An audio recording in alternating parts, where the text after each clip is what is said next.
IMUCT 2026 की preparation कर रहे हो तो एक चीज़ को क्लियरली समझ लो कि chemistry is the most underrated scoring subject. बहुत सारे स्टूडेंट्स फिजिक्स और मैथ्स पर ही फोकस करते हैं और केमिस्ट्री को लास्ट मोमेंट के लिए छोड़ देते हैं, लेकिन असलियत पता है क्या है? केमिस्ट्री से आप इजीली 15 to 18 क्वेश्चंस अटेम्प्ट कर सकते हो, वो भी करेक्ट अगर आपकी स्ट्रैटेजी सही है तो आज के इस वीडियो में मैं आपको IMUCT की केमिस्ट्री की स्मार्ट स्ट्रैटेजी बताऊंगी। कौन से टॉपिक्स हैं, इंपॉर्टेंट क्या है, कैसे पढ़ना है और एग्ज़ाम में कैसे अटेम्प्ट करना है। इस वीडियो के बाद आपको केमिस्ट्री के सारे डाउट्स वैनिश हो जाएंगे। Hi future mariners, this is Charu from Marine Edge. तो सबसे पहले हम एग्जाम के पैटर्न को समझ लेते हैं। IMUCT में केमिस्ट्री के 20 क्वेश्चंस आते हैं और गुड न्यूज़ ये है कि इनमें से majority questions direct NCERT based होते हैं।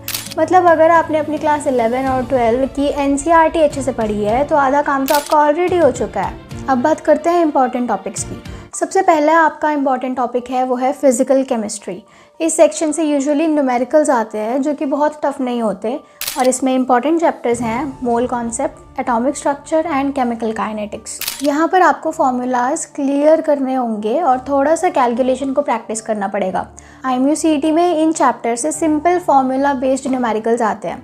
सेकेंड है ऑर्गेनिक केमिस्ट्री।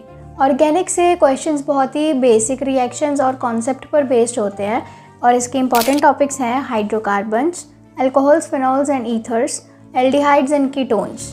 अगर आपको इनके नेमिंग रिएक्शंस और फंक्शनल ग्रुप समझ में आ गए हैं तो ऑर्गेनिक के क्वेश्चंस आप इजीली सॉल्व कर पाओगे। थर्ड है इनऑर्गेनिक केमिस्ट्री। ये सेक्शन IMUCT में काफ़ी डायरेक्ट और मेमोरी बेस्ड होता है। इसके इंपॉर्टेंट चैप्टर्स हैं पीरियोडिक टेबल। ये चैप्टर में आपको elements to elements, ionization, enthalpy, electronegativity, electron gain enthalpy कैसे चेंज होती है, इस सब पर डायरेक्ट क्वेश्चन देखने को मिलेंगे।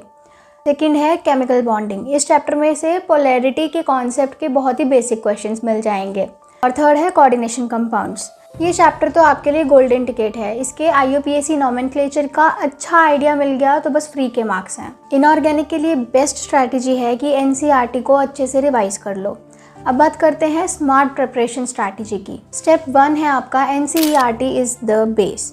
IMUCT के केमिस्ट्री के क्वेश्चन सारे NCERT से ही इंस्पायर्ड होते हैं, इसलिए पहले क्लास 11 और 12 NCERT को थॉरोली कंप्लीट कर देना। स्टेप 2 प्रीवियस ईयर के क्वेश्चंस। PYQs आपको एग्जाम में एक्चुअल पैटर्न समझा देते हैं। जब आप PYQs को सॉल्व करते हो तो आपको पता चलता है कि किस टाइप के क्वेश्चंस रिपीट हो रहे हैं। स्टेप 3 फॉर्मूला और रिएक्शन। फिजिकल केमिस्ट्री के फॉर्मूलाज और ऑर्गेनिक केमिस्ट्री के रिएक्शंस को एक शॉर्ट नोटबुक में लिख लो। ट्रस्ट में, याद रखने का इससे बेटर मेथड आपको नहीं मिलेगा। एग्ज़ाम से पहले यही नोटबुक आपकी फास्टेस्ट रिवीजन बन जाएगी। Step 4 daily 20 MCQs challenge. Consistency is the key. अगर आप रोज़ थोड़ा सा प्रैक्टिस करोगे तो कॉन्सेप्ट्स आपके ऑटोमेटिकली स्ट्रॉन्ग हो जाएंगे। अब बात करते हैं एग्ज़ाम हॉल स्ट्रैटेजी की।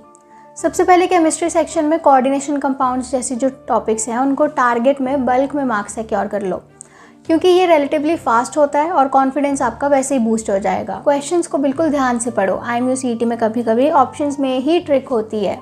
और एक इम्पॉर्टेंट टिप, अगर क्वेश्चन डाउटफुल लग रहा है तो उसको मार्क करके आगे बढ़ जाओ, टाइम वेस्ट मत करो। अगर आपने NCERT अच्छे से पढ़ी है, PYQs प्रैक्टिस किए हैं और थोड़ा सा MCQ प्रैक्टिस किया है तो केमिस्ट्री में 75 to 80% एक्यूरेसी अचीव करना बिल्कुल पॉसिबल है। और ये याद रखो कि IMUCT एक स्मार्ट प्रिपरेशन का एग्जाम है, सिर्फ हार्ड वर्क नहीं है। अगर आपको मर्चेंट नेवी ज्वाइन करनी है और एक दिन शिप पर सेल करना है तो आज से ही डिसिप्लिन्ड प्रिपरेशन स्टार्ट कर दो।